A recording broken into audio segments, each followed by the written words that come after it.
Jim Holsworth, please.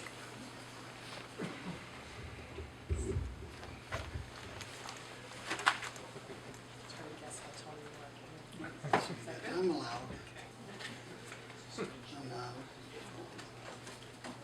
I'm very glad to be here, and I wrote down some comments because I had a bunch of stories I wanted to tell, but I don't have enough time to do that. I was a psychology professor here for 33 years. I came in the 70s, and I've been retired 6 years, but it doesn't seem like it. But anyways, an engineer, a mathematician, a shrink, and an English professor get together. Are you waiting for a punchline? No, it's not a joke. Dick Good, Richard Montgomery, Steve Jones, and I shared the same office space in the old academic annex that's gone now. We kept our office doors open for a number of reasons, one of which was we didn't want to miss out on anything. It was fun during the 70s. Steve would teach one or two of his classes in the seminar room directly across the hall from my office. Sometimes he would raise his voice, making it easier for me to eavesdrop. That was my siren song. He would make some kind of statement like, such and such is immeasurable, like toil, immeasurable toil, or beauty, or love. I guess I could have said incalculable. I learned that. I can't even pronounce that. Right on cue, I would barge into his classroom and pick a fight. Some students were in shock. At least they were paying attention. I would argue loudly that everything can, or potentially can, be measured, at least subjectively. I was taught whatever exists at all exists in some amount. If it exists in some amount, it can be measured. This was attributed to the educational psychologist Edward Thorndike. Actually, it turns out he didn't say that, but he said something like that. Another good one is measure what can be measured and make measurable what cannot be measured. Galileo said that, but I didn't use it on his students. Steve asked the students to challenge my arguments, and there were some very good and thoughtful responses. Although I still strongly believe in subjective judgment, I've thought more and more about Steve's points over the years, and of course I've run across other quotes and ideas on the matter. One that I particularly like is, not everything that counts can be counted, and not everything that can be counted counts. This quote has been attributed to Albert Einstein, but don't believe everything you read, because it turns out Einstein probably didn't say that, which is actually a comfort to me. Best guess is some sociologist named William Cameron, who I never knew about. Anyways, concerning Steve Jones, I'm sure all would agree his contribution to our university, and especially here at Avery Point, is immeasurable. And we all love him, and we wish him immeasurable happiness.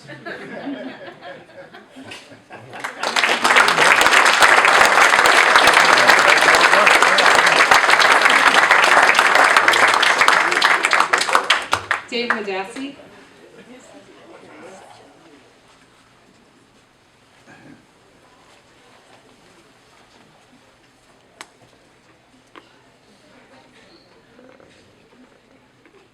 I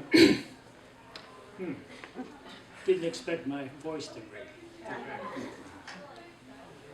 I started on the campus in 1976,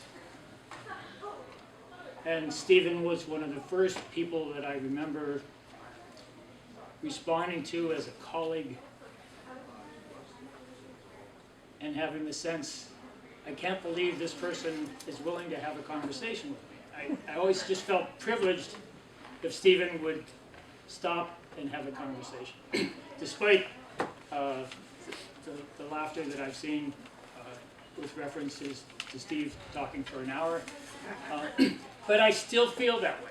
After I retired 13 years ago, and I see Steve from time to time, and I still feel privileged.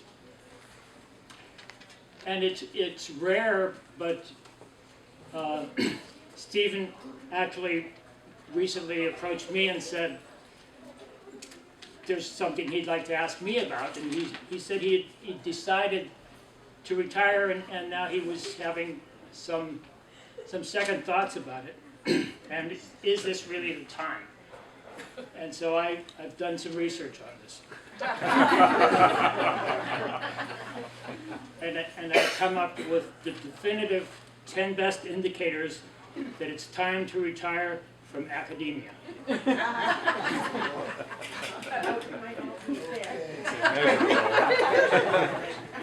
Number 10, more than 50% of your students fall asleep during your lectures. Number 9, you fall asleep during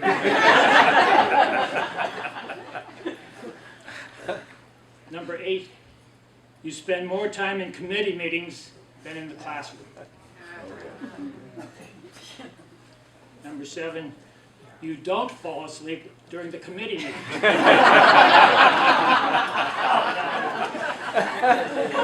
You're killing me, Dave. Number 6, you can't remember the reason for the no fraternizing rule.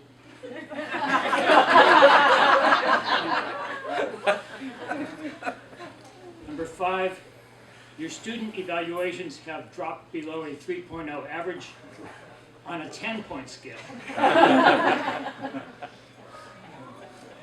Number 4, your students are getting worse, but your student evaluations are getting better.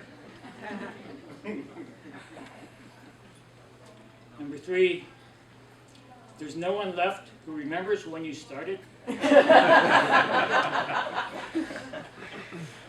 Number 2, they're threatening to appoint you provost. And the number 1 best indicator that it's time to retire from academia is you realize you just were not cut out for the corporate world.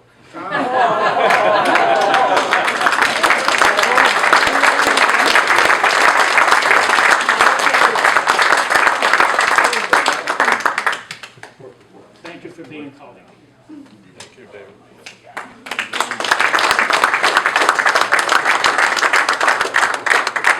Thank you. Ellie Dwyer.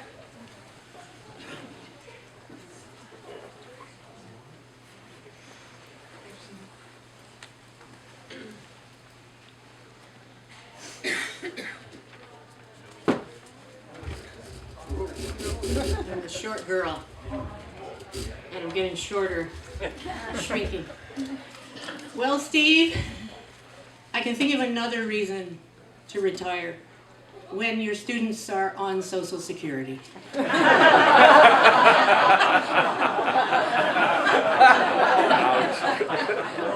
I was here over 30 years ago. I was one of those students who had academicus interruptus. I kept starting and stopping, and having kids and getting married and moving around with the Navy. And finally I landed here and I said, damn it, I'm going to get done with my bachelor's degree. And I not only did that, I went on ahead and finished my graduate degree too. But one of the first courses I took was Literature of the Sea with Steve, and it was absolutely wonderful.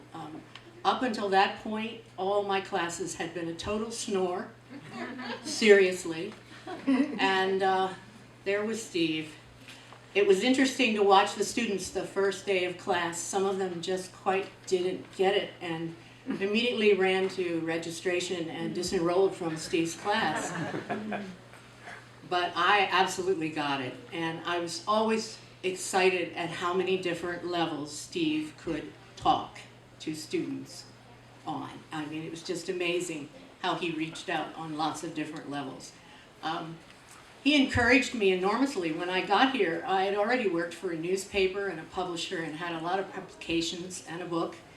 And I was working on another book at the time, and look who ended up on the cover. There he is, with the kitty cat. I sent a bunch of pictures to my publisher of lighthouse keepers, old lighthouse keepers, and that's the one they picked to put on the cover without even knowing that Steve's an old lighthouse keeper. Yeah, from Harbor of Refuge in Delaware. Over the years, I've traveled quite a bit with my husband, who's a retired Navy officer, and now I'm back in Connecticut. Grandchildren, good reason to come back. And it was really exciting to see Steve last week at a symposium and to know that he's finally going to retire. Yeah, I think he's going to enjoy his retirement. He has so many things going on, he won't know what to do first when he gets up in the morning. Steve, you were my mentor, you were my encourager. Every so often I'd get a postcard that would just be signed the old lighthouse keeper, and I knew just who it was, Steve. Have fun in your retirement. I hope to be a part of that. We'll go out to J.P. Daniels or somewhere and chew the fat and talk about publishing and books in the good old days. Thank you, Steve.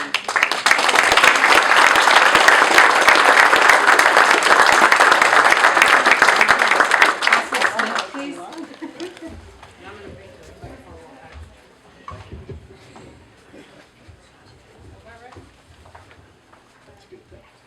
Hello, I'm Russell Smith. Stephen Jones helped us out years ago. We started a chapter of the Traditional Small Craft Association, thanks to him, on the campus here in the year 2000. And I'd just like to thank him for that. He inspired me to teach traditional fixed seat rowing to middle school and high school students and women in 25-foot wooden Whitehall gigs. I got a program called Ledger Row. And I've got this book that he wrote, Work in Thin Waters, and he autographed it for me. And I was looking through it the other day, and it said, to Russell, keeper of the flame. And I finally got it. I'm supposed to keep going with the wooden boats, because he's got a marina down in Old Mystic that only wooden boats are allowed. No fiberglass. And I'd just like to thank him for that, and I hope to see him down by the waterfront more. Thank you.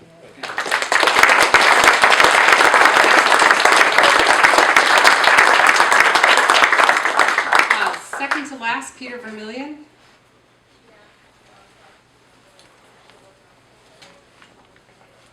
I'm also here from the Traditional Small Craft Association. It's so interesting to look out here at this group and see bits and people that I know from different organizations, different groups that sort of homed in on Steve as a focal point. And the TSCA, the Traditional Small Craft Association, is one of those. And it's a hands-on group that builds boats, it uses boats, it gets into boats, and it celebrates traditional small craft and traditional small craft boat building. And as Russell said, we have a small white building over there, which you're welcome to see after this meeting. It's open, and see what we do. We are now building a dory. That dory will be called Professor Jones. Now, some people have threatened to spell out Professor Jones and put it on the side of the dory in a large, long decal with flames. Would you like that? But anyway, I do have something here from the organization which we'd like you to have.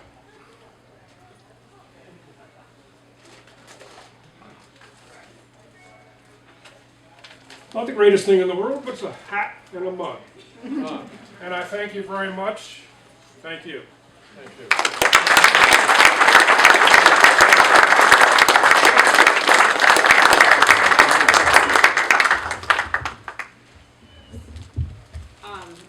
And just in case Steve doesn't mention it himself, which he might, this podium here is from the John Gardner Boathouse, and it is his teaching platform. And I just want to show you 3 things that are inside here.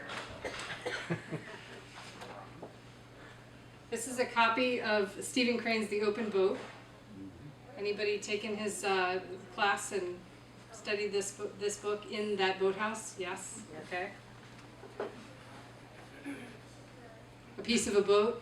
Have to have that. And a highlighter. Just a random sample of academic tools that are in this very important podium that we brought over. The Maritime Studies program has some gifts. Nat, do you want to come up and present those?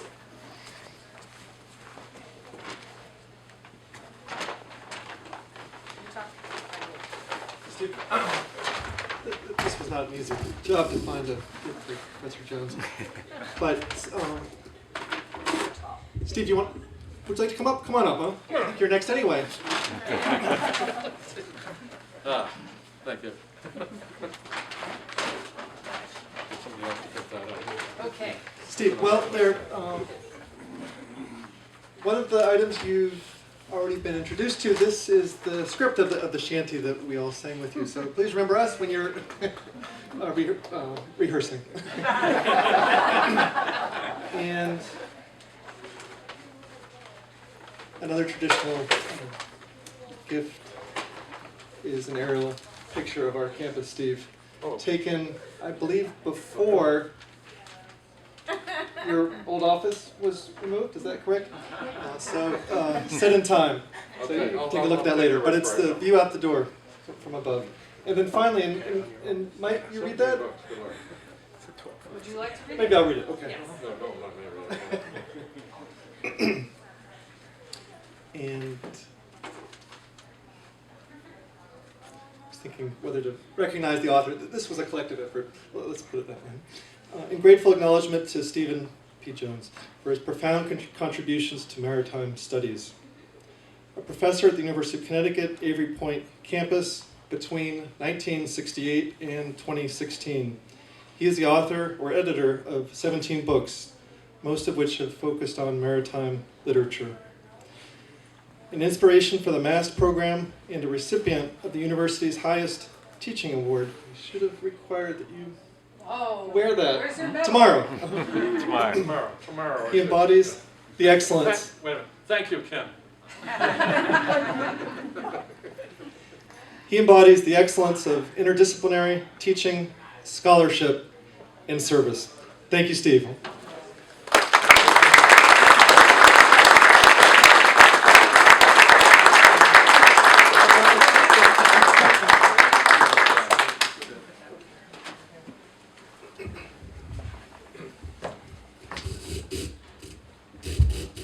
Yes, okay.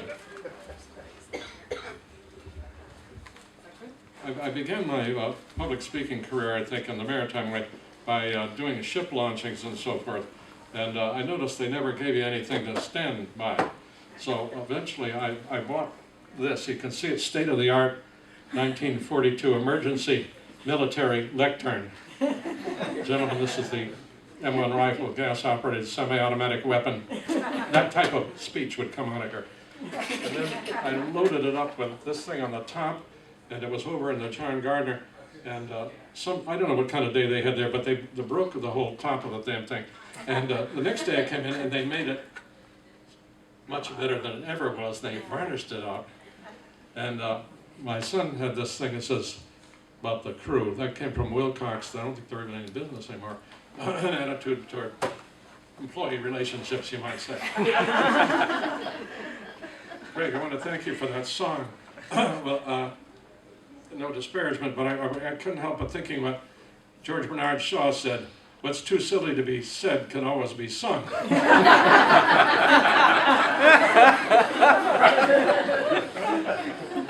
I look out here and I see there's a lot of talent here, and it seems a shame to waste you listening to me. We should be doing some kind of great project. We've got examples of everything. We've got at least 2 mayors I can see in one view here, and a town manager, and state rep, and that sort of thing. And here's a man that we all should know here, Jim Streeter, one of the mayors, Are you still mayor or something? No. No.